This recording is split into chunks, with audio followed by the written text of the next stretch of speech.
High, I realise যে আমি আমার ফেলিয়ারকে মানুষের সামনে তুলে ধরতে ভয় পাই, লজ্জা পাই, মানে পেতাম। সেই জন্য আমি যে কোন কোন দিকে লাইফে ফেলিয়ার হয়েছি সেই দিকগুলো আমি কখনোই মানুষের সামনে তুলে ধরতে চাইতাম না। আমি এমন একটা মুখোশ পরে থাকতাম, মানে এমনই একটা বিহেভ করতাম বা বলা যায়, কি বলবো, মানে মানুষের সামনে এমনভাবে থাকতাম যাতে মানুষ ভাবে যে আমি ঠিকঠাক আছি।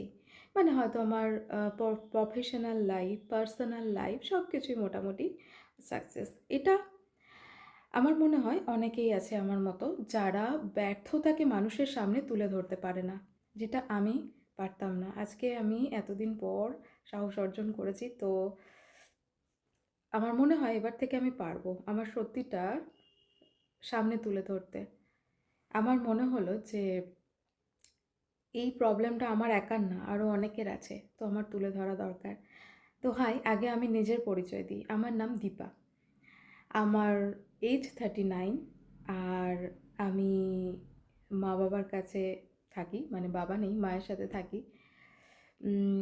আমি একজন মানুষ যার অনেক আগে ডিভোর্স হয়ে গেছে। তার বেশ কয়েক বছর পর আমি একটা রিলেশানে ছিলাম, যে রিলেশানটা 5 বছর পর যখন সেই রিলেশানটা আমার সব কিছু, মানে আমার হ্যাপিনেসের সমস্ত উৎস হয়ে ওঠে, ঠিক সেই সময় সেই মানুষটা কিছু না বলে হঠাৎ একদিন উধাও হয়ে যায়।